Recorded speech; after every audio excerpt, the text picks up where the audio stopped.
Tug lightly on this bowl of mine. Well, my screen has seen some better times. Well, my buddy poked a hole. So what are you doing? Nothing. Nothing? Why not? Trying to get on this Lifestyle Radio website. Sounds like a cool website. Yeah, it's alright. Oh, wait, I might have it. You might have it. You're listening to Lifestyle Radio. The opinions expressed during this show are those of the individual participants and do not necessarily reflect the opinions of their associated organizations or Lifestyle Radio. Rena, honestly, do you know, every week I want her. And you know what she says? Oh, I'm going to Toronto. Today she's like, I'll set my alarm. What, are you fucking sleeping? I know. Because I'll forget. Already. Well, Wednesdays, there's no markets in Toronto, so. No, there's no market. I saw the bingo Actually, nights. there is. Bingo nights. There is a market today. As a matter of fact, Is it not there working? is. There's I don't know who's putting it on, but there's a market now on Wednesdays as well. Okay. Yeah. What kind of... You know. You get a little bit of this and that. It's all green. It's all green. market.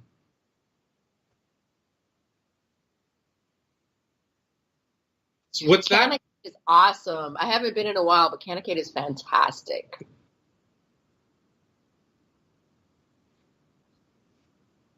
Literally, I swear I'm not lying. There's so much happening. Like I'm having a hard time keeping my head. Okay, so I want to straight. know all these things. I think people that are listening want to know all these things because I don't even know what's happening. All right, so let's get started. Hey, everybody. Welcome to the Higher Estate, where we talk about all things around cannabis, cannabis industry, cannabis as a medicine, cannabis as a community, cannabis as a, whatever, life. And because really that's what it really brings a lot of people together and is really helping to change the paradigm of how we see our society even a little bit. And it even law, right? Even has been, everything's been affected. The way that everything's changed. And it's thanks to the people who advocate for cannabis, I think. Anyway, one of them. So, who do we have on today? By the way, I'm still coughing. I have been coughing for a year now. Mm-hmm. I'm trying to avoid doing that. Turn the mic and do all the things I have to. I did an appointment with the doctor. You would all be very happy because I think I have one of three things. TB, like tuberculosis. Let's just breathe it all in. Well, yeah. I mean, chronic cough. I don't get night sweats, but I have chronic cough. I get night sweats. Or I have like emphysema. God, or like cancer or something. Oh God! But I mean, like a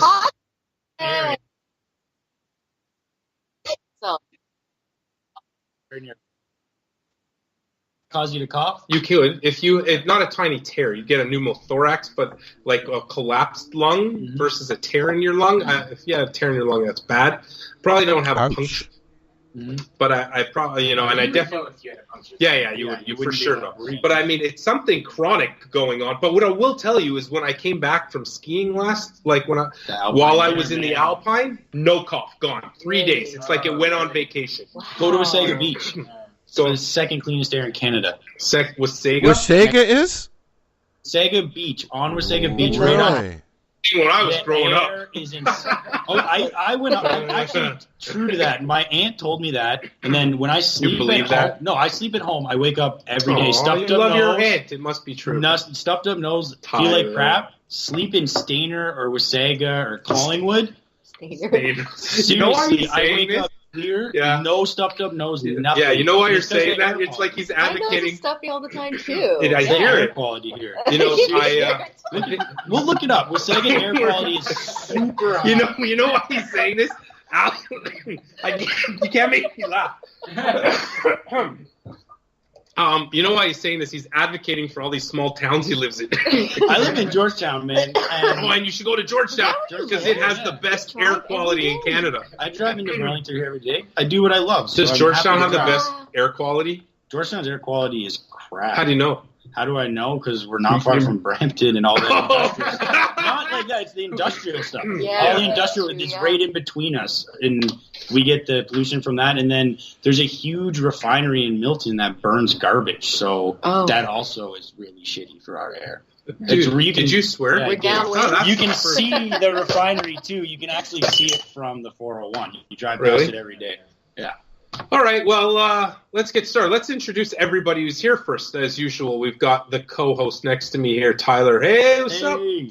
So what's up, Tyler? You doing all right? Yeah, I'm looking at air quality in Wasaga, and yeah, it's good. I'm not going to give this one up. No? He's still looking it up. What does it say? Let's throw it up. All right. Wasaga Beach air quality. Best in Canada. Max I yield. do know that they Remember were that guy? selling bottled air from there. Oh, in they're China. selling bottled air. Yeah, from Banff and from Wasaga, they're selling bottled air in China. What are you going to do? Stick your head? Well, when you're walking around Hold in on. China, still wearing So you're a going to do mask, this? you wear an Hey! oxygen, you breathe in Guys, air. I'm going to sell people air, too. I think it's a genius idea. The original place I saw this was on 2 Change's TV show Okay, but you- for the 2 rich and Chainz. wealthy. Oh my because God. A bottle of Banff air is like smells good. $3,000. It's So is it like expensive a as hell. canister? Like It's a canister of air, and when they're walking Isn't that around in great? China, It's the like air orange is so juice. bad. Look at it though. To It's take so a hit beautiful. off that air. Yeah, it was a lot more. That's all that's Oh my left. gosh. We'll talk It's so about that. pretty Yeah. and purple. It is beautiful. Mhm. So, hold on a sec.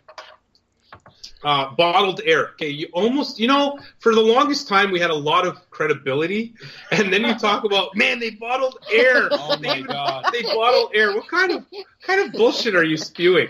I used to believe you. Yeah, but people bought ghosts Oxygen in a jars can, too. air Right. products. Look at this, how expensive this shit is. How expensive air is? Yeah, man, people buy it in China like crazy because their air is bad. Trying to breathe air from Banff. So that's They pay like how- $3,000 Dude, do you not think Is it by oxygen or using air? It's air. Like, here's some of the cheap stuff. Premium twin packs. Oh, like so you're $50. okay. They're talking about compressed air. Yeah. Air so- you inhale and you breathe it in. They breathe it in. No, you How put long would a canister last you, though? Compressed air. hit it hard, depends. it won't last you very long. Hit it hard. That's amazing. But yeah, no, it's Hit air hard. It's actually a real industry. Yeah, So no, when you don't go- very conserve my Okay, air. so here I get right. So now I understand what he's talking about. I thought he was talking about taking fucking No, not just jars. toilet screw No, those are the fart jars. No. That's what I thought he was talking about. I'm like, No. look, let's put some air in the jar. People do that Hey, with farts. it's compressed. It's Yeah, compressed well, air. Oh my God. Yeah. Oh God. Oh, Okay, so now I get it. You know, like when you go to like to an oxygen bar, you're not really getting Right. oxygen. You're getting air. compressed air. Compressed air. You're not getting compressed oxygen. No. Because you need a prescription for oxygen, which is Oh. weird. Yeah. Oh, really? Oxygen is a prescription. Wait, Yeah. is there more Okay. oxygen in I oxygen? thought Yeah. life, like being alive, isn't enough. Yeah. So you can get and so that's why you with the nasal, like the pieces you put on the ends Yeah. of this compressed oxygen Yeah. will change how much oxygen you get out of it. You Oh, can that's either how get it is. you can either get Ah.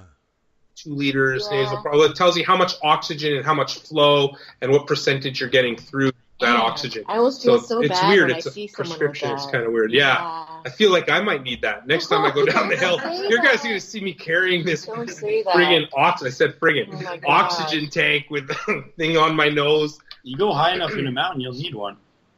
Yeah, well, or just on the surface. I walk into Canacrawl, I need one. You may. Yeah, it's possible. Last time I Yeah.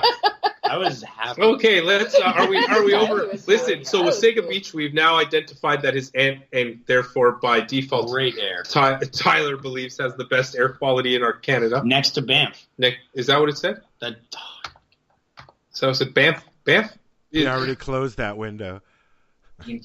look up the canisters. Yeah. Anyway, all right. Who else? We've got Al.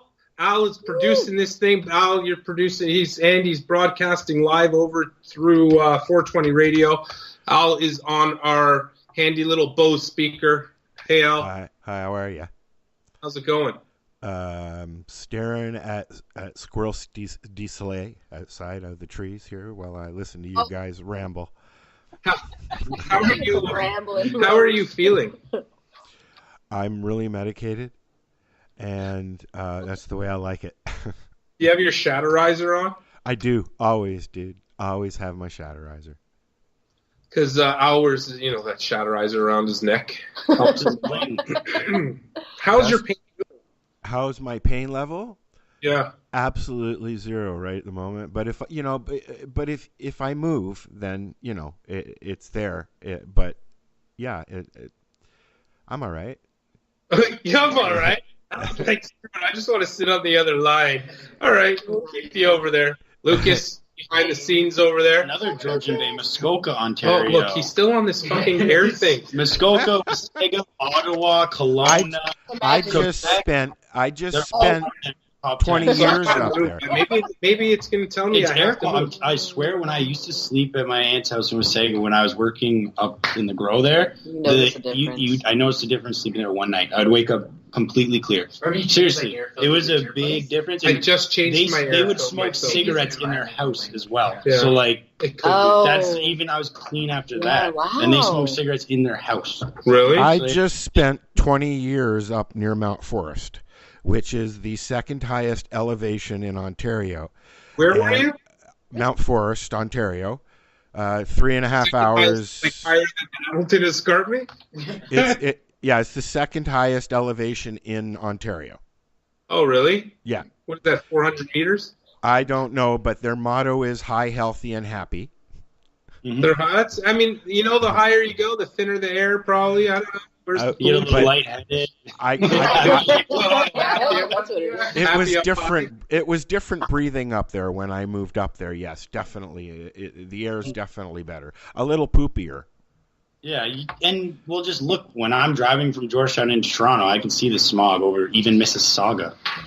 Down the roads. Yeah. It's not like California though. The smog of California is horrible. The truth is, Toronto's bad too. Toronto is bad. There was a warning already once this year. Oh yeah, we used to live on the 18th floor, and sometimes when it was really bad, we couldn't see the ground clearly. No joke, we were at smog level. Yeah. Really? Yeah. A couple weeks ago, there was an air warning in Toronto. Yeah. So maybe that's what's going. Okay, I'm gonna. So really aside bad. from the TB, emphysema, or cancer, maybe I just have allergies. Hamilton's air, you're right around a bunch of Hamilton's horrible. We're having a lot of industrial stuff in Hamilton, steel, all that burning Lucas, all night. yeah, man, We're putting thank a ton you. of crap in the air. So, because here's my thought. I had some reactive airways growing up, like asthma or whatever, but I would get asthma in Muskoka from the grass and all the, You had whatever. asthma? Yeah. And then you grew out of it? I don't know what I did with it, to be honest. It could have been I just didn't want to go to camp. It just went dormant? I never, honestly, so here's a little thing about It me. might be allergies I never then. did really well at camp. I was like the worst possible kid at camp. Hey, at least you got to go. But I'd last like a week. I'd light the cabin on fire, and I'd get out of there. I remember one year I drew a crucifix with propane with like lighter fluid and lit it on, but barricaded in the cabin. I was just such a dick. What type of camp was this? It was like a Jewish camp. What else the fuck was I gonna do? It was but it's not that I was a bad kid. I just like to have fun, and I never listened well, Mom. I was the same way. Yeah, I need to be, unless there was a sport. Baseball camp was the best thing in the world for me. Where people are better than you, and you have to. It's always better for me to be in an environment where people are better than you, so that you're humbled, you're focused. It's game time. You want to achieve. Raises the bar. And I'm not. It's not intimidating. It's for me. It's like a challenge, right? Mm-hmm. So you accept it. Anyway, I go to these ridiculous camps that my parents forced me to go to, and I think I also got really homesick though. I had an issue. I think I'd cry myself to sleep. Which kid isn't homesick? I was 8 years old. I fell off the top bunk. I remember at camp, smashed my head in the middle of the night. Nobody gave a shit. None of these counselors are snoring logs. They could care less about. There's things you can. And you realize you were alone. Right. At this same camp, it was in Montreal. Oh my God. At this same camp in Montreal, every night, and I was 7 years old, I heard chainsaws. like every night. So I was like, for sure, and it was the same time that Friday 13th was out. Leatherface was coming. I thought for sure. Yeah, I thought for sure I'm gonna die in this place. It was the scariest thing. I was like afraid of the dark till I was 12, because and then I find out there's like a mill, like when they saw logs. What's that called? Okay. Millwright? No, it's a logging company, whatever. Yeah. A logging company, like right next door, and they're in forestry and they're cutting down trees. But to me, I thought the world was ending. Like, oh shit, I fall off my bunk, nobody cares. Every night I hear chainsaws going. I'm 7 years old. That's scary as shit. Yeah, scary. Now I love the dark. And you're hearing that, and it's dark, Craziest, and your parents aren't there, and nobody cares. Like, holy crap! Yeah, and now of course, like I love the dark. Like I love it. But and being in confined spaces, I'm like my favorite. Yeah, you slept in that cabin by yourself at the retreat. Yeah, sure. I'm like, holy, not me. And my favorite place to relax is in an MRI machine where like nobody can contact me, leave me alone, and all I hear is like in the MRI making all those noises. I've never been in one of those. Confined space, I will never. Ever, mark my words, Ira, I will never go into an MRI again. Ever. Oh, really? You don't like it? Terrified me. Really? Yep. I've never done it. I had my head stuck into something like that when I broke my jaw. Was that a CAT scan? No, CAT scan just goes in and out. It's just a round little donut. They just stuck my head. It was in the States. Stuck my head in. I was claustrophobic for me. Broken jaw. Yeah. That's what I was wondering about. I thought it looked really claustrophobic. I would save you the money. The CT just doing X-ray. Right, because you're great scholarship. Even though my jaw got broken outside. How the hell did you break your jaw golfing? No, I danced with the wrong. Actually, I was dancing. I'll never forget. The girl had green hair, so I just made this. I can't dance with any girls with green hair. And I was dancing, and I got punched from both ways in a crowd of people, and I couldn't see anything. And then I woke up the next morning, and my jaw was on the other side of my face. It was broken in two places. Shit. I didn't feel it when it happened. I woke up, and I was like, oh. So you got punched by people. Man. Yeah, took a cab home. It was fine for the rest of the night until I woke up. Jaw was literally. Who did you see these guys? No, I was in a crowd of people on a dance floor. Really? 2 hits, and then I was like, oh, left, and yeah. Really? I broke a jaw the next day, and they wanted to wire it shut, and that's what I refused to do. Yeah, I know. And then wiring. Have you ever seen my teeth? They 3 come months. to emerge when I wouldn't wish broken jaw. I've broken other bones. Breaking your jaw is the worst pain. Breaking your jaw. Breaking your jaw. It's your whole head. It just constantly throbs. And anytime you try to talk, it hurts. It's horrible. And how do you can't, you got to suck through a straw and then the sucking I sucks. literally blended White Castle burgers and ate them. I was so hungry one time. Yes. Really? And it was Did you go to In-N-Out Burger when you're there? I was in Missouri, so there's none in. You got to go south. But when I go to Vegas or any West Coast, In-N-Out's the first place I go. Yes, every time. Animal style fries, man. What's that? Animal style fries, animal style burgers, doubles. Yeah, that's my stuff. It's funny. We recently went to this restaurant that had 1 pound burgers. I can't remember what it is, and it's in Hamilton, and they delivered. What? You're gonna have to tell me. O'Donnell's, I think. O'Donnell's. Oh, 1 pound. A 1 pound burger. It took me all day to eat it. It's not O'Neill's. O'Neill's. That's it. Okay. Oh, yeah, you're the chef. I forgot. Yeah, interesting. I think they recently changed management. Oh, really? Where is that? They're on Barton.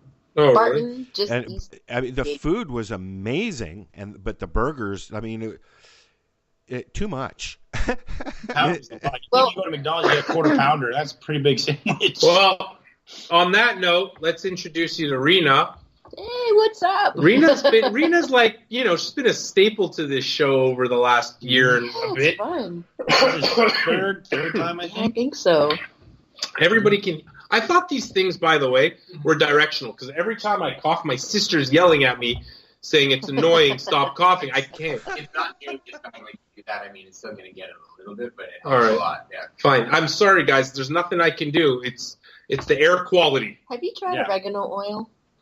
Yeah, I've tried it all. Oil of oregano, the spritzy, I've tried it all. I've tried the cannabis, bronchodilate. I've tried Flovent, Ventolin, prednisone, cannabis. Prednisone? What are those things? Flonase. I've tried everything. You tried Breathe Right strips? Breathe Right? Oh, like the ones you stick on your nose? And you open it up when you sleep? No. Try that. The truth is, I think I also have sleep apnea, so it can all be. Use the Breathe Right, man. You'll never wake up stuff. I even have like a guard in my mouth to help me breathe. Guys, I'm falling apart. Hey, we all are. Like, nothing. This has been a public service announcement from Dr. Ira Price. Once you hit 40, build them faster, we can build them better. All right, Rena. We're going to talk to Rena first because she's got to be out here in like 15 minutes. Screw it. Sorry, guys. We're not going to let her leave. Can I have her phone? Sure. Yeah. So, Rena, you've been. We actually had you as a guest, or you're always just coming and going? No, we had her as a guest. Yeah, I think probably the first one. Yeah. So you're there's a couple things happening. One, actually, this is my fourth time. Yeah, this is her fourth time. But most of the time she just sits here and says, "Oh, hi," and then takes off on me. But now you've cut your hair off. Cut my hair. It's good. Yeah, it's too many grays. Yeah, well, I got the same problem. You don't have a single damn gray. Yeah, it's called Miss Clairol. Oh, okay. Is that what it is? I like it. So there's a couple things happening. One is I want to know what's happening with the restaurant business. Yeah. 2, I want to talk about what's happening with Canacrawl. And 3, I want to talk about cannabis amnesty. Sure. And all things that are happening around here in Hamilton, Toronto, then you're the person to go to. So start talking. Spill the beans. So restaurant-wise, unfortunately, as we know, there's not a whole lot happening. Myself and I'm sure hundreds of other restaurant owners and, food entrepreneurs and foodies alike, we're waiting and hoping and wishing that, 2019 was going to be the year that edibles and Heather, the I'll call you back. to serve edibles was, going to be included in the framework. Yeah. And it's the reality is I don't think it's going to happen anytime soon. They're still trying to figure out proper dosing. Didn't they just come out with a guideline? They came out with a guideline. Cent per milligram. Yeah. And I really don't know how that's going to work. For recreational users, you know what? I have to say, sure. And I know a lot of people are going to go, oh, honestly, for newbies, I absolutely say yes. Keep it low, keep it microdosed because they can always have more. Yep. But at the same time, that's the general population. That is the general population, and I do think that that's a good way to go. Otherwise, the argument for me would be, why isn't beer 25%? You know what I mean? Like for the person who drinks every day. So which is strange, right? So of course, those who have a higher tolerance, like myself, I'm not going to be probably medicating on my own microdosed edibles. Right. But it certainly works for those who don't have a lot of experience because they get to gauge their experience gradually and see how they're feeling and decide whether to go further or to stay where they're at or let it wear off a bit or what have you. So it's definitely the safe way to go. In terms of regulations, a lot of us are still kind of standing there with our hands tied behind our backs. Why? What do you think is really putting us at a disadvantage right now? We don't know the milligrams per... Didn't they say 10 milligrams per package at some point? For entire package. Yeah, you can have 10 milligrams in one package, but then you look at there's 10 milligram capsules. They sell them in capsule bottles for 60. It's the same thing. It's an edible. Yeah. So do they mean, what if you individually package within a package? It's just a lot of waste. Yeah, and it's a lot of waste, and they're not currently allowing that. People have suggested that.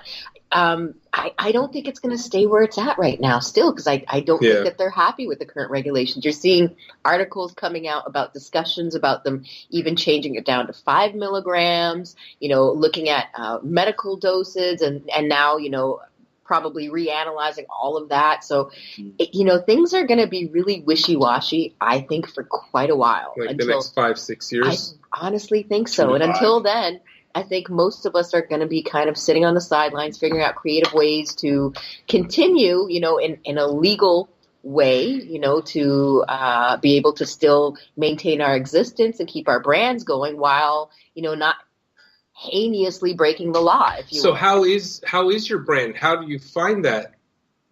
It's tough. It sucks. It super sucks. Yeah, because I have a restaurant. I have the whole setup. Literally, if they had provided the framework for which for us to do this, all I have to do is change my signs. I mean, I have the setup. I have the know-how. I have the knowledge. I can create the product from my supply. It's just nothing has been worked out. And I was sitting in on a webinar for Restaurants Canada a few weeks ago, and from what I perceived in that conversation, we're so far off the mark. I don't know when this is going to happen. So yeah, it's unfortunate because this is definitely and obviously a healthier way, a much healthier way for people to medicate and to enjoy, consuming cannabis. It's also a great way to introduce it to the new masses socially. And I can't tell you the amount of inquiries I've had, even Now Magazine, someone from Now just before Christmas contacted me. She's like, I'm having a cannabis Christmas party. Can you help me? I can't legally go anywhere and get any, official advice, but I know this is something that you've done, da, da, da, da. And, I can't tell you just how much of a demand there is for it already. Oh, yeah. And no means by which to provide these real services. Yeah, it sucks, because you're right. Everybody, you say it's legal, and then you tie everybody's hands behind their back. An industry, if the consumer wants something, they have nowhere to go get it. Now, what do you think is going to happen with the legal cannabis stores? Do you think they're just going to sell dried cannabis for now, but they're slotted to carry edibles too, right? These are going to be the outlets for edibles and other edibles, compounds. But the edibles they can only get from a licensed producer. From a licensed producer, yes. So it doesn't really leave any craft. Where's the craft in any of that? There's none, and there's none anywhere really. It's all disappearing, and that's what so many people are still fighting for. And Al, you just said today that there's more raids happening. Yeah, in Hamilton, yeah. Happened. Well, I didn't hear about any of them. MMJ's gone. MMJ, I heard, was closed down. Yeah, just today was the old Delta 9. They call it J Spot now, and they were raided and shut down today. I get, and it was very recent, so it could very well be going on still. Yeah. Delta 9, not the LP Delta 9. No. It was Delta 9, but like you said, it's not. Well, a guy at the gym that I go to, he was rolling all the joints for MMJ, and they just basically, and that was his only job. It was given him, so he's a nice guy, but that was his job. Look at how many hundreds of people are out of jobs. Yeah. Families no longer being supported. Well, and they also got fined. And charged, Charged and lost their job. Yeah. So MMJ is gonzo. Mm-hmm. Now, did they all close on purpose in order to prepare for legalization next year? No. So I don't know if you remember this. They were kind of at an impasse. Yeah, and so Clint lost parted his ways. He went this way, and the team decided that they wanted to continue and push forward and just exist. So they decided that because there were no guarantees that the government was going to offer these licenses anyways, how many of us were planning for that? Oh my God, how much money was invested in that? Yeah, we invested a lot. All of us did, right? Yeah. Most of us were planning on applying for a license and intending on and then they came up with the stupid... And then they changed it overnight. Do you think next year they're going to... You don't think so? You know what? I hate to be a pessimist, but I think they figured out that there's money in this game for the small people. Yeah. And they've cut us out. Yeah. And, it's something that we're still fighting for it. You know, it's legal, but who's it legal for? Right. Who's it legal for? Who still has access to it? Who still has access? Not even just access, even consumption, man. I mean, I talk about the fact that months ago, if I was smoking in a prohibited area, it was an infraction. Mm-hmm. Now it's a crime. It's an actual friggin' crime now. Is it really? It's a crime. What it's do you criminal. Meaning they can charge me. Yes, it's actually criminal now. Sorry, disclosure, I have cannabis in my purse. Yeah. If anybody calls 911 and decides to report that, they could say, she was driving wishy-washy on the road. Check her out. I'm sure she's an impaired driver. And guess what? I can lose my vehicle. I can get put behind bars because I have rolled joints in my purse. They have to be concealed in my trunk now. Gotta be in the trunk. I already have friends that have... Yeah. Oh, we have to. Oh, right. I have friends that have already been. What if it's not in the trunk, but it's in your side? the way that people have told me about it is that if it is accessible to the driver, meaning if the driver can reach around or grab it in any way, you're going to get charged. Yes. I tell people when they ask, what do I do? Get a little box that you keep in your trunk or your hatch at the back of the car where you cannot reach it and the passenger cannot reach it. Never mind the people behind you, because that's just the truth. Silly. It smells like my entire car up, so I keep it in the side back anyway, because like otherwise I just breathe and I'm like, I can't breathe. Well, as long as it is out of access to you, like you can't grab it and roll a joint while you're walking down the street or driving down the road, then you should be okay. Keep it where you keep. So that's, keep it where you keep your booze, right? You don't keep what you can't keep. You keep booze in the back seat. You're not supposed to. You're not supposed to. You're not supposed to. You're supposed to keep it in the trunk as well. Well, what if you have a truck? You just what's going to happen? This stuff is just. You know what? My cops mom will turn a blind eye. I just picked up for 6 long. cases of booze for my mom's birthday party, for her 80th birthday party, and I was driving down the road thinking of that. Mm-hmm.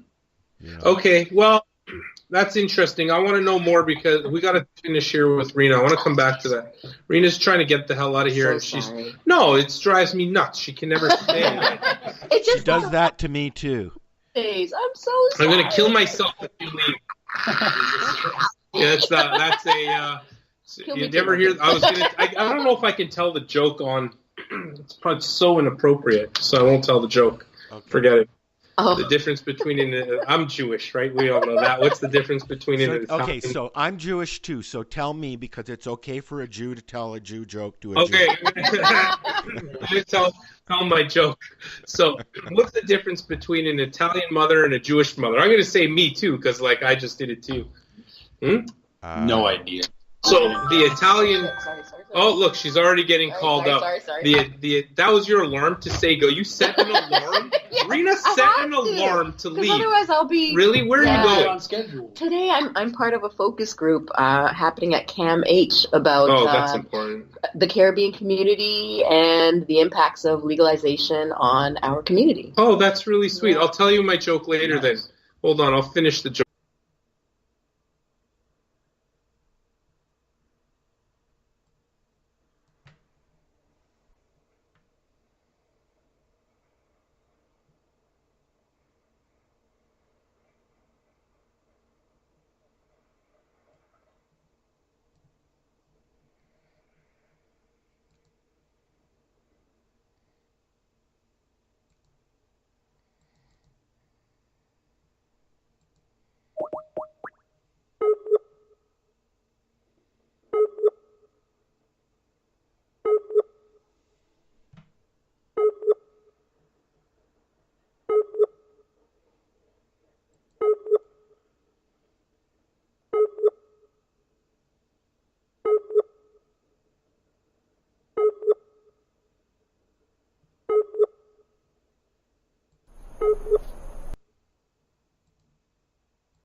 With the whole creation of that system, and it was actually very successful. If you look at what it's accomplished, we've basically brainwashed our population for almost a century and erased it from humanity entirely. So, this is one thing where I can't look at and say, oh, well, it used to be wrong. It was never wrong. It was never wrong to begin with. It was something that a bunch of honestly racist folks created. They made up a bunch of lies about it. They demonized a bunch of communities and cultures, and have spent decades, cultures, races, people like humans, decades, investing money in brainwashing people to convince them that the oppression of these people based on a choice was valid.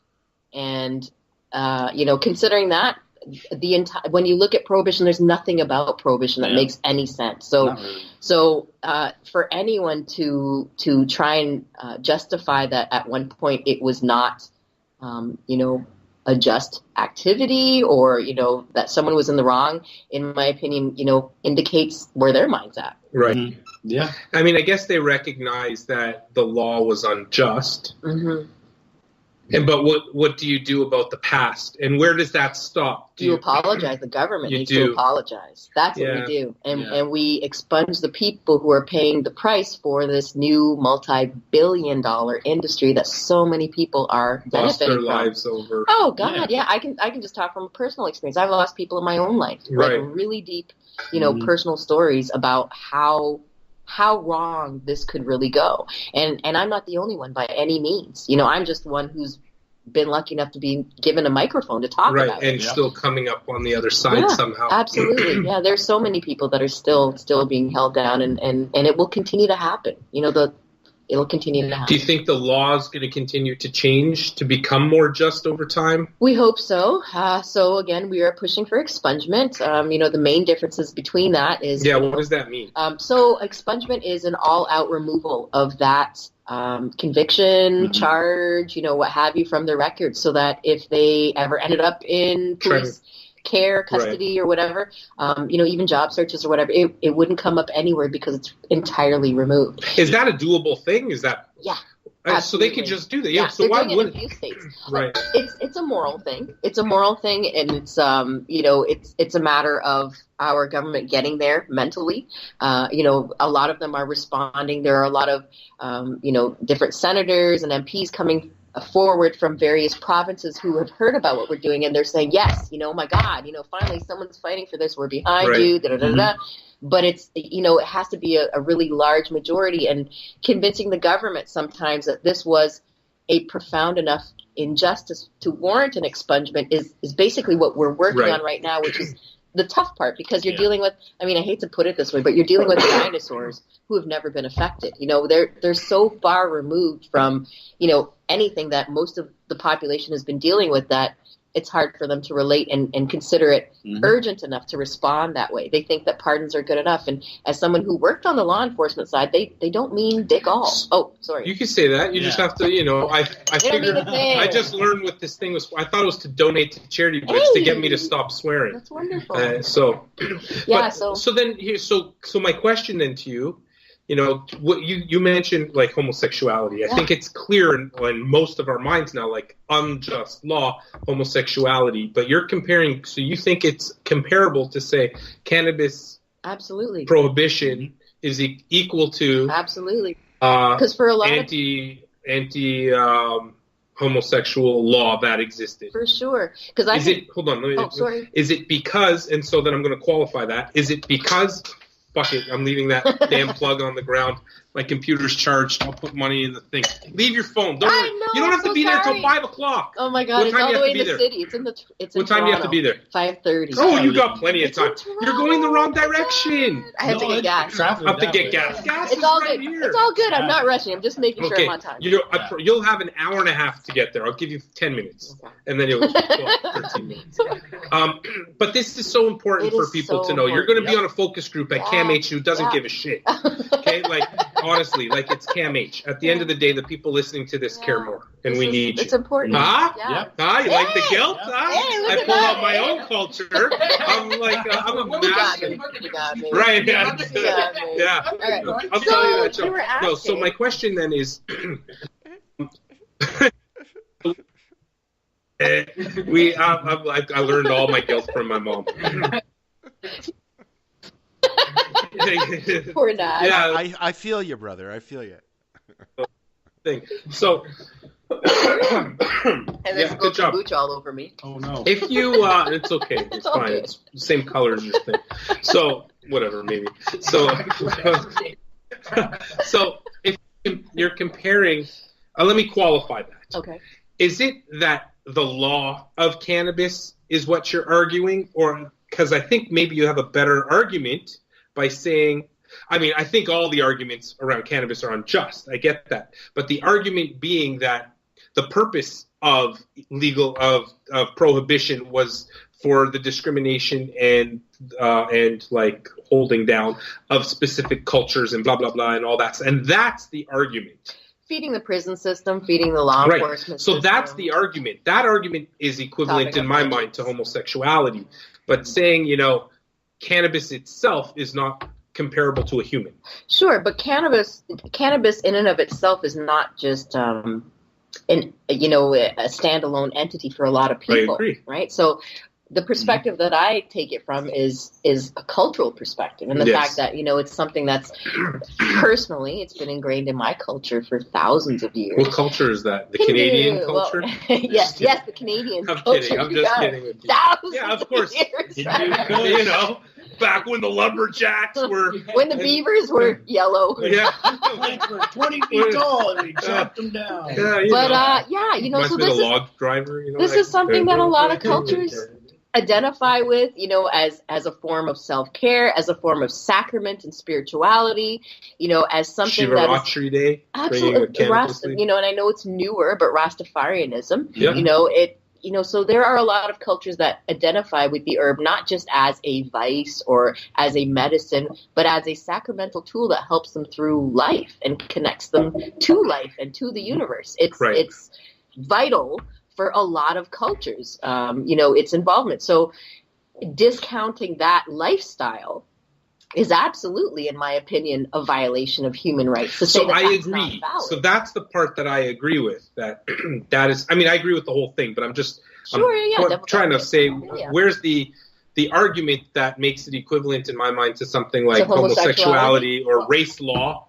that existed, Okay, so if we take race law, primarily it's obviously a specific group of individuals who have chosen to, partake in this. And are in the prison system. And are the ones who have been impacted. Right. So that alone makes it... There has to be a correlation. There's no way there can't be a correlation when you just look at the prison system. Oh, for sure. Yeah. We know that. And then we have that judge who just admitted in the States, you saw that, who admitted to selling black teens to the prison system. We've sorry, can you repeat that? We've known. I missed this. But the reality, I was out of town. We've known this has been happening. Can you just tell me what's happening there? It's just this stuff is just finally coming out because of technology and you name it. People are getting caught. They're getting caught left, right, and center. Judges can own parts of a prison that they're directly taking judgment on. Yes, responsible it's for crazy. It's like the incentives are there. Yeah.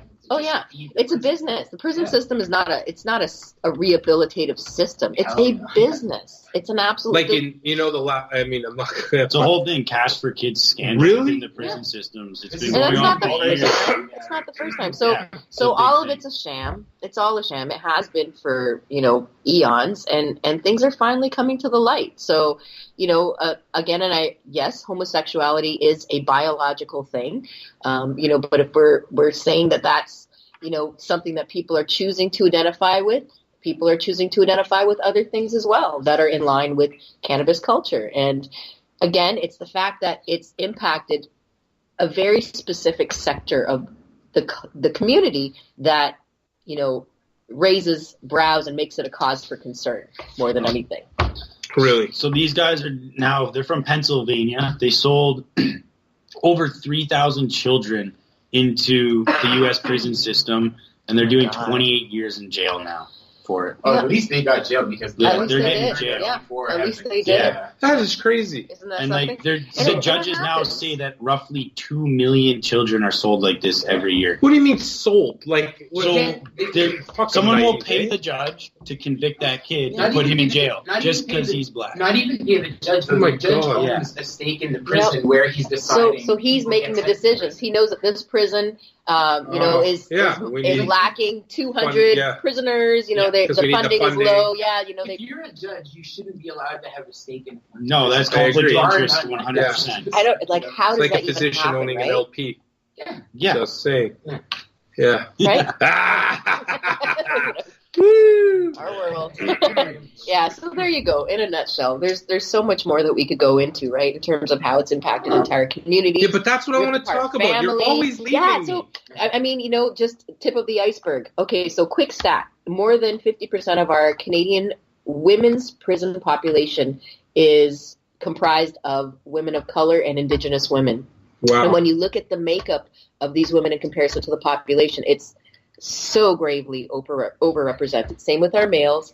And the majority, more than 80% of these crimes or convictions that people are serving time for, the women specifically, are drug convictions and drug offenses, and I used to work in the prison system, and it's so sad. It's so sad. Most of these women are mothers. They're mothers. What do you think happens to their children? Yeah, no, that's right. They're removed. These are the kids that go into CS. They go to foster care. They go wherever. Why? Because their mother smoked a joint. Some of them it was that simple. No joke. Some of them it was that simple. Some of them were importing some cannabis because they had no other way. They went to Jamaica. They decided to come up with something. Other ones were growing. Other ones were selling a little bit of weed. It's so ridiculous. And yes, of course, there were other drugs and whatever too. But the war on drugs was a big failure, obviously. It was maybe a sham. I feel like it was a great way to make the prison system communities. This is super sad. People lose jobs. I mean, God, I can't tell you how many jobs my own personal brother lost being stuck behind bars because he's hanging out with his friends and they're smoking a joint. And of course, you can smell weed. So the cops roll up. It's a bunch of young black kids. So they harass them, check their pockets. What do? They put them behind bars. Mm-hmm. They have to stay there overnight. They come out the next day. Well, if you have to be at work at 8 a.m, your boss is not going to be very understanding about the fact that you were only smoking a joint and got put behind. Right. I've seen this happen my entire life. And me being on the other end of that, in high school was caught with 20 grams of cannabis smoking a joint, and the cop let me go. Yeah, I got that happened to a person of color that probably wouldn't have went that way. Yeah. I grew up in the 60s, and we didn't have any issues. Sorry. Just makes me sick. You're lucky. Makes me sick. You're very lucky. You're very lucky. But my dad was a whole other story. He came to Canada in '69, and let me tell you, that was night and day difference. Remember maybe when he was white, it would have been a different outcome. But he certainly did not have that experience. Remember when I had Blondie Khan on here, Bubba, or what was his name? Bubba Khan, Blondie Khan. Yes. The guy that was the Bollywood producer. Blondie Khan. And he, the dude opened up Woodstock with Jimi Hendrix. He was saying, guy literally swam the Hudson River or Hudson whatever Bay in order to get get into the U.S. And then they literally took him over to Hare Krishna's house, and then they're like, oh, you're the only brown dude we know, so you need to fly over to Woodstock. And he's like, I don't know what's happening here, but do an opening prayer. Oh wow. Yeah, but he had no idea. So and that was back in the late 60s. Yeah. So the impact is just massive. And what do you do? How do one get involved? Because the more I think about it, and write your MP. Tell them it's bullshit. Tell them what's happening is so unjust. Tell them about the stories. They have to. They have to. They're accessible in Canada. That's their job. Their job is to respond. Where's your petition, you think? Do we still have this petition? It's still online. Yeah, it's still online. And as of the moment, it's still being termed as a pardon, because the unfortunate truth is that even though this proposal's been made, we're on the verge of an election here, man. Some pretty scary shit. And if folks take over, I've been swearing like crazy. If certain folks take over, I mean, let's be real, they're probably going to toss that out the water, because they couldn't give a shit about people who are serving cannabis. You see why I swear so much at convicted people with high IQs. Yeah, well, it's so we're working hard. I'm saying write your MPs, let them know how much of an issue this is. I feel like most people don't think that, and me being one of them. And because I've spoken to my MP about things before, nothing happens. I feel like they're in there, they nod, they smile, and then they walk out there. Yeah. It's a critical mass thing, though. It has to be from. They have to respond when they get a certain amount of interest.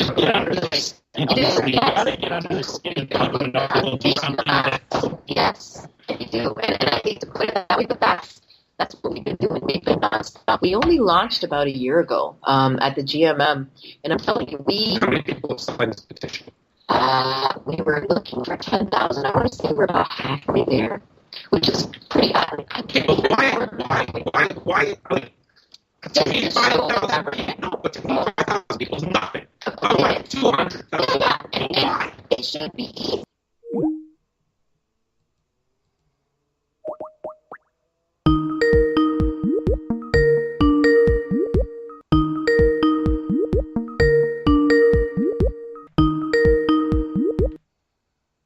So how do we tell the general population? Because that's who so we know we talk to ourselves all the time. 5,000, our community is maybe 5,000 people strong. So and this will be my last question to you, and then you can promote this thing. So, hold on.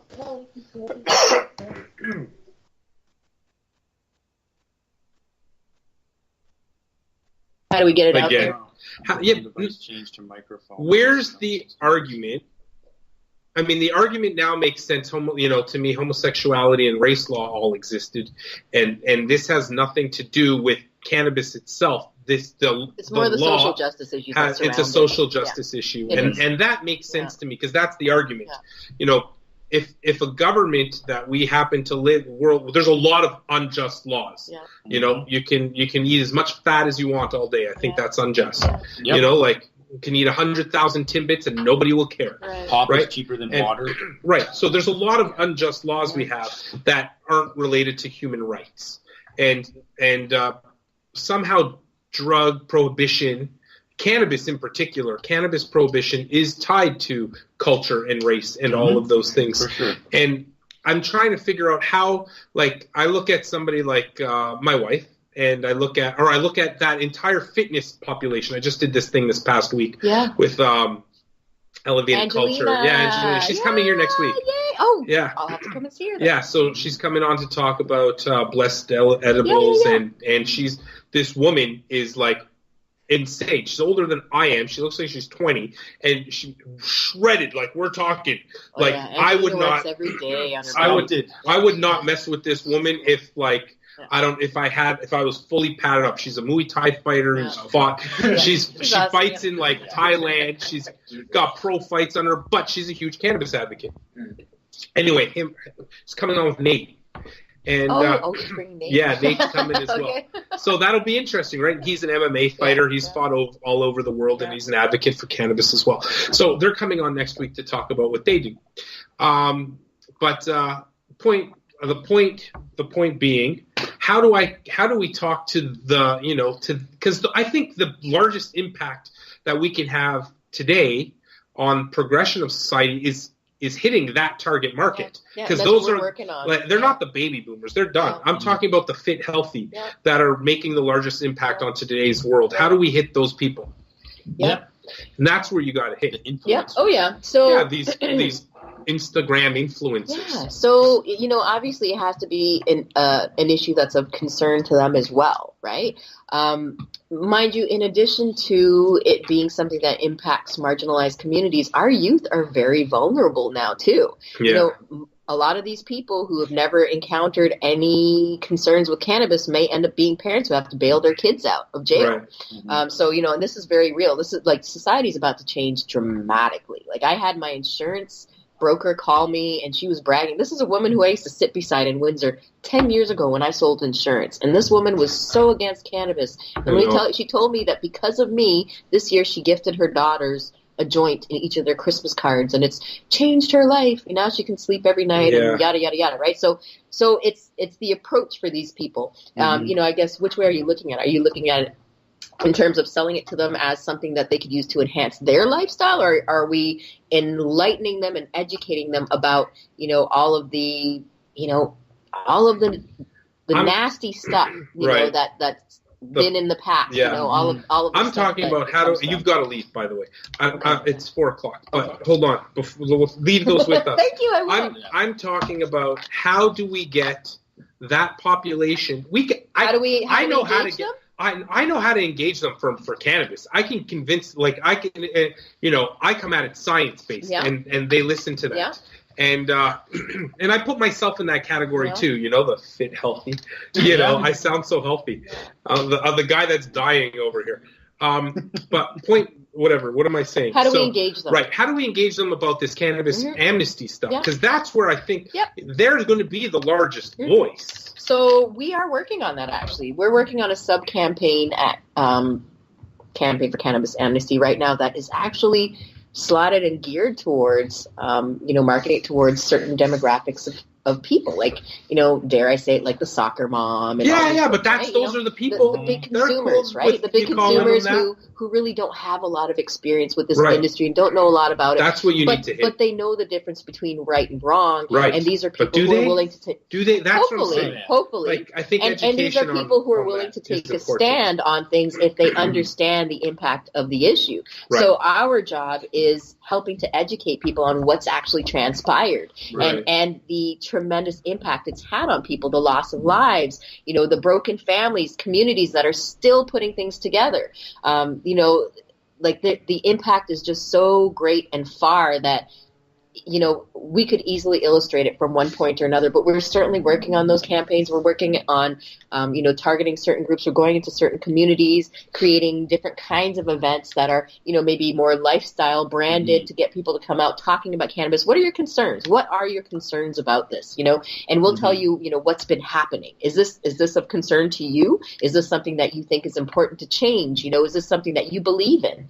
We're getting a lot more engagement, if you will, and interest. But, our work is certainly cut out for us because we are battling 100 years battling more than that. Of shit. Yes. Of our entire system with thousands, what am I talking about? Millions of dollars worth of money poured into PSAs and campaigns that have convinced entire populations to remove this from our entire, lifestyle, if you will. Convinced an entire generation. From existence, Rena, So, it was amazing having. I'm worried for you. Thank you. Cannacrawl, what's the story? Yeah, so I actually have a few things coming up if you don't mind. So Plug very on. cool. This Saturday, I've also joined forces with Organja Society. The Organja Society is a grassroots group that is, they're about a year old now, but they're basically one of the only ones in the city of Toronto that's recognizing and representing sacramental rights and the cultural rights. And, interesting. Talking about What's how it called? Organja Society. And on Saturday, we are having an event called Indigenous Women in Cannabis, where we're going to be talking about a lot of these issues. So myself, a lot of other women who identify as Indigenous or Indigenous to the culture will be there talking about a lot of the underlying issues that are not really coming forth, but that are really plaguing our community at the moment and, kind of keeping us back from being involved, if you will. So that's this Saturday, March the 30th. All right, let's see that. Thank you. And then we have a couple other events. We've joined forces with them to create a really unique market experience in Toronto. And this also will feature specifically people of color and Indigenous craft producers. Cannacrawl? I thought Cannacrawl's here. So we have two. We have one that's happening in Toronto on April the 13th. Which one am I at? Organja Society. And you're going to be here in Hamilton for 420, the big 420 on Saturday. Place to be. So we will be, hanging out and having a bunch of fun. Who's podcasting at the one in Toronto? The one in Toronto, nobody. Do you want to come out? I might. Oh my! It'll be busy. It'll be a really cool event. This is the first one of its kind, but because it's very unique, it's going to get a lot of attention. I can be a woman of color. CBC is going to be there, as a matter of fact. Oh, really? Yeah, perfect. They will be there. So, it would be good exposure for everybody, and this is something that needs attention. For sure. And, I think for my point of being there is to raise awareness and education around mindful consumption, which is what we do. Sure. And so I think that's important. And it's funny that you say that because the Rastafarian community is actually not about getting blitzed and blazed and wasted. It's about opening your mind and using it as a tool to connect with your brethren and to connect with your environment, nature, and become your higher and bestest self. They actually frown upon overindulgence, which is very interesting because it's just the opposite of what a lot of people perceive. Of course. Well, they take the law of the Nazarite, which is insane. Yeah. Like how difficult, and you like the I don't even know the word because there's a word that I don't have. What's that called when you like follow the rule? You have to be. Edge? I don't No, know. no. You have discipline. Okay. Good job. Yeah, That's a discipline. hard word. Not what I was No, discipline. You have to have a lot of discipline to do that. You know. For sure. Okay, I love so the little wooden. all right, we'll Yeah, keep it's a these. chalice. That That's a thing's chalice. So awesome. there will be a steamed chalice at the market. Actually, they will You see? have steamed chalices straight from Oh, that's the Jamaica same that they thing. will have available for purchase as well. Cool. But yeah, it's going to be a really unique experience People because it's remember to bringing vape. back the cultural vibe, Yeah. as well as the craft. And these are people, I'm a part of people who've been doing this for, again, like I said, thousands of years. Right. We're not asking the government to subsidize us or give us any help. We're just asking them to leave us alone Right. and let us do what we've been doing Yeah. Mhm. You're and not not put killing us in people. jail for it. Yeah. All right. Rena, That's I love you. Get out of here, woman. I want to give you a big hug. Oh, Mwah. Love great you. to see Thank you. you for coming. Always a pleasure. Oh, hugs. Thank you. All right, get out of here. We got to Okay. continue. Thanks, guys. Okay. We'll see. You can come by next week because Blessed Edibles, Angelina will be here with Nate, and we're going to be talking about fitness and industry stuff around cannabis and what they're doing and how she stays so damn fit. Yay! And she does. Yeah. She sleeps doing crunches. She likes sleep crunches. Al, you got to see this. It's insane. Never seen anything like it. Oh, is Al, Al? you there? Yeah, I'm here. Oh, Al's there. Okay, he's here. Can you hear us, Al? Yep. Beauty. Just having some Shatterizer. Let's switch gears a little bit. And, I wish we can bring in Lucas if he could sit here. We can chat it up. So, Summertime's coming up. Let's switch gears altogether now. summertime is For the coming up. last 20 minutes here, let's talk about growing Getting ready cannabis. for your outdoor grow? Because, now that cannabis is legal, this is the first summer that we're having, and people are going to want to grow cannabis. Are you allowed to grow cannabis outdoors? You are. You're allowed to grow up to 4 plants per residence. Okay. And As long as your residence does not back onto a school or places that children frequent. Ooh, what is that? So that Church? considers church. Oh. That's the first thing that came to my head. Actually, surprisingly, it classifies catwalks in there. So, like catwalks, if The you're onto a catwalk. catwalk, you actually can't grow cannabis in your backyard if people complain. If they complain, you have to chop it down. What about a golf course? Children don't frequent golf courses. Not really. I did as a child, but Yeah. but I was an anomaly, I guess. And I was using cannabis on the golf course. So Okay, yeah, I mean, most people do. Well, they have a golf course here now that's Yeah, dedicated Canopy. Canopy opened our Is it Canopy that Canopy opened opened it? the club, the golf course, yes. They opened it? Yes. Yes, Wow. they did. Canopy is like taking over, man. Yes, they are. Canopy. On that note, Canopy just released today their partnership with Seth Rogen for his recreational cannabis line called Hold on one second. Let me pull it up. This is going to be the trend, right? Celebrities. Yeah. So celebrities are not allowed to endorse anything in Canada. Seth Rogen is the owner and founder or co-founder of this company. He's not being paid to promote it in any way. There you He go. has not been, yes. He My is not- new co, owned by. Also, he has not gone to any cannabis events, repped it, or Yeah, no, of anything. course not. He stayed completely Seth separate Rogen. out of it, so he can Can he not post have on his own Twitter or brand. Reddit either, though, right? He can't say anything on Twitter, nothing. It's So the brand is called Houseplant Cannabis. Their canopy is growing it currently at their headquarters. It's going to be for sale in the retail space. We don't need to promote it. Resale in We British can, yeah. Columbia. It's Well, it's hitting important shelves news. in April. That's why people So wanted to it's hear his it. own That's what the strain. article was about. Okay. It's hitting shelves in April, and people seem to be very excited about it. It's only a sativa to start. There's no indica, though. All right.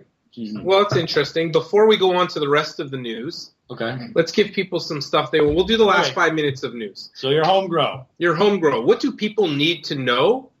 Plant For your their home plants before. Where do you get your seeds? Where do you get your seeds? Start with that. From the licensed producers, you can purchase them Legally. So you don't need they'll give you 4 little cute tiny seeds. You can buy them from licensed producers, yes. How much are they selling these seeds for?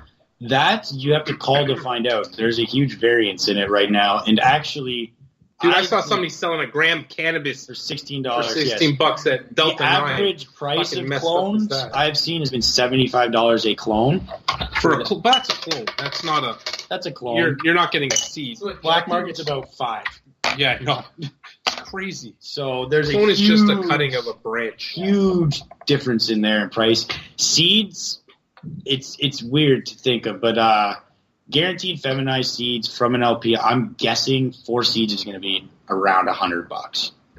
It's crazy. I'm guessing, insane. But that's or 23 cents on the dark web. Oh yeah, on a legal market, it's not even technically seeds were legal to sell until the new regulation. The seeds were considered a novelty item because they have no compound of CBD or THC. They have nothing. They have nothing in them. But now it's actually illegal to sell them. But before you would be able to get 4 feminized seeds, depending on strain, from anywhere from $40 to $100. So they're at the high end of that retail. Okay, not bad. So then what do you need to know? So what you need to know is you're going to want to make sure if you're doing it from clone, you're going to want to veg them out a little bit inside for about maybe 15 days, somewhere in that. So you start off in a little. All you do, you put the seed in some soil. Well, put it honestly. Just at tell this people point, like put give it them in a your little front window, right? In like a little pot. In a little pot. If you have a clone, it's probably going to be in a Rockwell puck or in a soil puck. Yeah. Just transplant it into a 5-gallon pot. Let it veg for 15 days. Go outside. Make sure you're planting between May 24 and June 10th. If you don't plant in that range, you probably won't get a full harvest at the end of the season because you've planted them too late to fully flower, especially if you're planting a sativa because they have a longer flowering period. Wait, May 24 to June 10th? Yeah, you want to plant before June 10th. That's always my rule of thumb because usually what happens is look at the way farmers grow corn. They're going to spray their fields usually May 24 weekend, and then they're going to plant all their crops the following weekend. Right. Properly time their harvest in October. All right. Cannabis grows very similar in that way. Oh, you know what I just remembered, Al? What's that? Take a break. That's okay. We only got 5 minutes. So. Okay. All right. So when you're planting outside, you're going to want to get a good soil. Organic live soil preferably, but if not, ProMix mycorrhizae soil is one that I've always used routinely, especially for outdoor growth. Dig a 5x5 hole, fill it with soil, and plant the plants. How many plants do you dig in? 5x5, 4. You put 4 plants in 5x5 area. Really? And aren't they going to overlap on each other? Cross-pollinate? So you can do it like that, but when I grow outside, I put them into tomato racks, and then I spread it out so they don't do that. Or I'll tie them to a fence or tie them to something so they won't do that. Interesting. Keep them separated. Or you could plant them in a line. You could do it 2 foot wide, 8 feet long. And every 2 feet plant another? Yeah. Okay. Every 2 feet. And then you just let it grow? Just let it grow. Nothing you need to do to it? If you want to help it in its early stages, use things like nitrogen. Nitrogen-rich soil is very good for the veg stage and initial growth of the plant. That's why, again, planting in cornfields helps because it's very nitrogen-rich soil. Do you want to prune these plants while they're growing? You're going to want to prune them probably 3 times throughout the year is usually about what I do. Usually I would prune at the beginning of July, the mid-August, and then 3 weeks before I'm going to harvest, I'm going to strip down a lot of the leaf off and just let the buds kind of harden up. And how long would you expect? I mean, every cycle is a little different depending on what strains. And when you're growing outside, you don't really manipulate the cycle. It's you just let it happen. The sun. Right. So how long are you going to wait for? How long can you expect if you plant May 2-4? You plant May 2-4, you're going to be harvesting end of September into October. Rule of thumb is if it frosts, chop them down. Yeah, I was going to ask that. Frost is going to create problems within mold and things like that, powdery mildew, anything like that. You don't want to leave it in the frost. What do you want to watch out for? What do you want to watch out for? You want to watch out for spiders mainly. Spiders will nest in the underneath the leaves in looks like little balls of spider webs. So if there's spiders, I'm not going nothing. All you got to do is go and remove those leaves as they come about because that's how you'll get spiders. So you touch spiders? All the time. I rip spiders off my plants. They're bad for it. Yeah. Good bugs you want on your plants, ladybugs. Ladybugs eat all of the bad things for cannabis, like aphids, fungus gnats, all that crap, ladybugs eat it. Ladybugs? You can't buy ladybugs. They're really expensive. But ladybugs don't eat the plant. They eat everything that hurts the plant. You just toss them on top of your plants? Ladybugs are amazing for cannabis plants. Really? And in bigger grows, they have you look at like an IPM program. Do ladybugs eat spiders? I don't think so. Because I put them in my house. But ladybugs will eat spider mites. They'll eat spider mites. It's just remember, what was that movie where the ladybugs were all over that house? It was they're growing cannabis inside, and she had a problem with the family was growing cannabis in this house. Nematodes, parasitic wasps, and ladybugs are probably the three most common things I've used, at least in the LP world. What's a parasitic wasp? It's a wasp that doesn't sting you, that eats aphids and stuff. They're small wasps. You find those? You buy them from horticultural stores. Who the heck would want to buy a wasp? They eat all the bad bugs in your grow rooms. Do they eat other bad wasps? No, they're smaller. They're way smaller.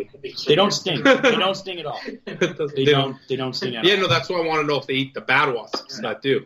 No. So I get those. They're just little. Okay. Well, those are some good tips. Thank you. Anything else? You're flowering out, We'll do some add a little bit of phosphate and phosphorus into your feed. Where do you get that? You can get it at any hydroponic store, or you can, if you buy a good organic soil, it will be right in there. All right. Good stuff. Thank you for that, Tyler. Last little bit. Tell us a little bit of the news, what's happening in the cannabis world. It's time for news. Big announcement for WeedMD, which was really cool today. They got the approval for their first phase of their outdoor expansion, which will be 50 acres. Wow. They're going to begin their first rollout this, spring, starting to plant out, and then they're going to harvest this fall, and then they'll be fully completed the project by 2020. That's hard to say. And yeah, you can't say 2020 now. No. It's like 2020. Yeah, it's weird. I went to say 2020. That's what I went to say. Sounded weird. Yeah. But anyway, they're expecting this to increase their annual yield to up over 100,000 kilograms, which will be a huge boost to the shortage in the cannabis industry right now. Wow. And because it's outdoor, I don't know this for a fact, but I'm assuming it's going to be a CBD grow, because it will be broken down into extractions due to there could be certain pests that get on it in the outdoor, which wouldn't make it valuable for vaping or smoking. But you can extract everything from it. Interesting. Yeah. What else is going on? I said the stuff about Seth Rogen. Right. Like I mentioned 2 weeks ago. What about the cannabis laws? This is what I'm getting into. So 2 weeks ago, I mentioned that there was a bill being put into Congress in the House committee in the U.S. about making it legal to put cannabis money into the banks. Yeah. So there was an article written about it today saying that they're voting on Wednesday, and the final vote from estimates has seen that it's going to be in favor of letting the banks take control of the money, because they see that the money is going to be going into the black market instead of the federal market. So you see, they're going to start pulling in that. It's funny because this, how we've been saying this stuff for the last 20, 30 years, it's from black market. All of a sudden, I think this is just their excuse, right? The money's going to go to the black market, so we'd rather take it ourselves. It's not like they didn't know that. It's not like they, right. All of a sudden they have some new fucking epiphany that this is, screw it, I'm just putting this money in here, that this is new. Where was it going until you decided that? Exactly. Oh, come on. It's such bullshit. So it's now 61% of the U.S. is in favor of legalizing cannabis. So it's well above 50% now. And here in Canada, they've decided that you can, they're going to tax. Edibles. THC component of edibles, each milligram will cost you a cent in tax. Yep. But CBD won't be taxed. CBD will not be taxed, which makes me assume that they're leaning towards taking the taxation off of medical CBD as well. Yeah, but see, that's the problem. Just on the last note, if I could breathe. Not only is we are changing the discussion that we were talking about cannabinoids now being more specific, talking about THC, CBD. Mm-hmm. It's not just CBD that's beneficial. THC is also beneficial medically, people, and I don't want to come across, and I don't want other people to come across to say that there's no medical benefits. That's starting to happen. Yeah, it's starting to cross over, and they're starting to say there's no medical benefit to THC. Like if you want to just get high, that's totally untrue. Well, it's like the patient that says, I'm in pain, but the CBD is not helping. Right. Well, it's because you're taking 0.2 THC help activated. Right. You're taking just THCBD, and there are a lot of benefits medically, including pain management, when it comes to the use of THC. It's just some of the side effects. Whenever we talk about side effects, they're also associated with THC. So as time goes on, we're going to figure out how to deal with the receptors that they deal with, and how to knock out problems with THC. Education is key. How many cannabinoids? And everybody's doing. How many cannabinoids are there now? There's over 165 cannabinoids, and they're still developing them. They're going to come out so much over time, and then one of my last problems, it's not a problem, education is key, but being able to get that education to the masses and to the population, disseminate it properly, that is really important, because right now, every LP is coming out with their own damn educational program. Everybody's got education. It's funny because when I started doing it, everyone's like, oh, I don't care about education. The LPs are like, oh, we want to make money. Yeah. And I'm like, guys, we have all this education. I'm sitting literally right here I said that for 5 years. Oh, it's all about, no, we have to make money. Nobody cares about your education. And then all of a sudden now, every fucking LP and their grandmother and grandfather, and they're not telling the truth. Has some educational program. Yeah. The problem is, who are they disseminating it to? Yeah. Where is that information going? It's Old not people. going to the people that need to hear it. It's going to seniors, and they're having them. Their seniors associations in Ontario, anyways, are having these LPs. And the reason I'm mentioning this is because I'm doing talk sessions.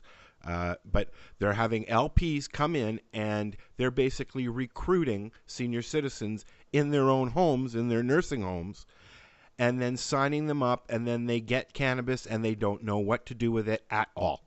Yeah. I've seen it. Oh, it's a big problem right now, and they're disguising all this stuff as education. Right. That's why really... I'm going to start having people like you come in to our lounge at Gunjanistas and sit down and actually talk to people about truth. It's the only way, Al. It's the only way, and this is what I was telling this guy today on the phone with. It's one thing to have all these educational programs, which are all theoretical and go nowhere. Yep. And the next thing, but it's another thing to actually sit in front of somebody and be able to talk to them like a human. Yep. Because that's what people need. They don't, I can read all this shit online. It means nothing. Mm-hmm. We need to sit in front of people, and you need to tell them the practical stuff, stuff that Tyler sits here all day and does. And I know you guys do that in your educational center there, and we're going to be doing it on Thursday evenings at Gunjanistas. And I just also want to just tell people quickly about our HOPE program, which is Hamilton Opiate Prevention Experiment. And what we are doing is we are reaching out to anybody who wants to get off the opiates. If you need a hand, please come and see us. We've got lots of information. We're going to have people like Ira around to help with his clinic, and we're hoping that we can give as much real information out to people about alternatives to opiates. Where can they find out about HOPE? And in case people need to hear about it, hold on. In case people want to know more, it's Hamilton Opioid Patient Experiment. Yes, and you can find us on the Gunjanista website at gunjanistas.com, or you can just look us up on Facebook, HOPE, Hamilton Opiate Experiment. So if you're interested, gunjanistas.com, HOPE, also on Facebook. Yeah, and we have our reach out drop in is on Thursdays from 2 to 4:20. Please pop in if you need some more information, or we can give you a packet as well.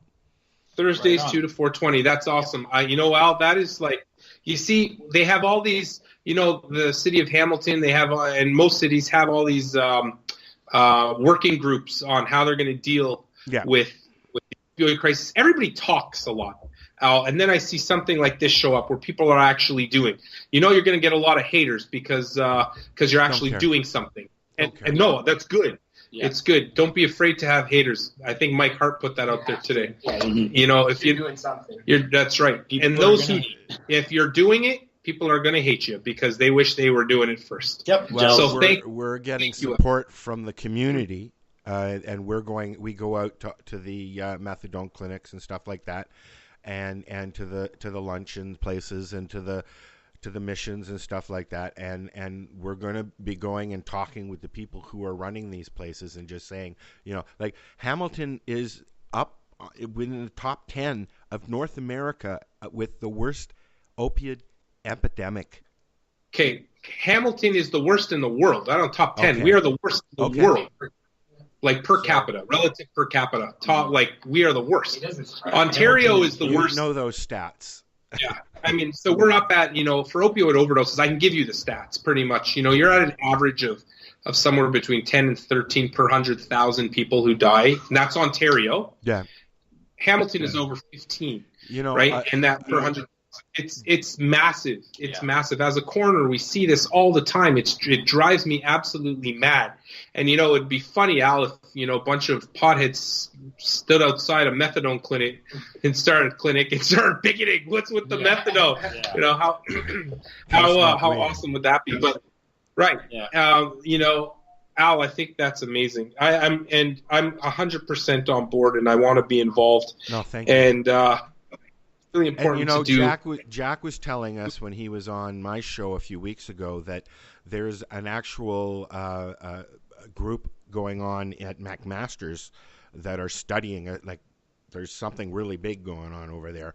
So I'm hoping that, but through talking with you about it and hear other people hearing about it, that we can get some people to come in and talk to us about how we can get out there even more. Because I want to put a lineup. I want to put a lineup down King Street in the old village of people that we can help. Okay, like it's that serious that we have to do this. It is that serious, and I'll tell you, we're 40 patients away from completing my 1,200 patient survey research study on cannabis for opioid substitution, and we have over a 60% of total patients enrolled in the study that have come off of their opioids 100%. Can I give you one quick story before we go? Of course. A gentleman came in. He had heard about Hope, and he came in, and we were talking, and he had just come from his doctor. His doctor had just signed for him, and he wants to get off the opiates. He can barely sleep. He's just angry all the time. And, you know, he came in last week and he was like calm and he had a smile on his face and he's looking for work again. And I've heard this story over and over. We have about 20 people that come in now that are regulars. Okay. Wow. And the stories are very similar. During the winter, they were walking up from the woods where they sleep by their fire, okay, to get a little bit of relief one day a week. I wish we could do it every day, but we can't. We can do it one day a week. So if you can donate some product, anybody, you can find me at Gunjanistas on Thursdays. That's amazing. Thank you, Al. Everybody, I hope you have a wonderful rest of your week. Don't forget to check out my Instagram, Dr. Ira Price Instagram. Don't forget to check us out on iTunes and on SoundCloud and on Spotify. And don't forget to check us out on YouTube. What is YouTube? It shouldn't be Synergy anymore. It's now. No, it's the higher state. It's the higher state. Beautiful. Don't forget, guys. And have a blessed day. And love everyone. Peace. Peace.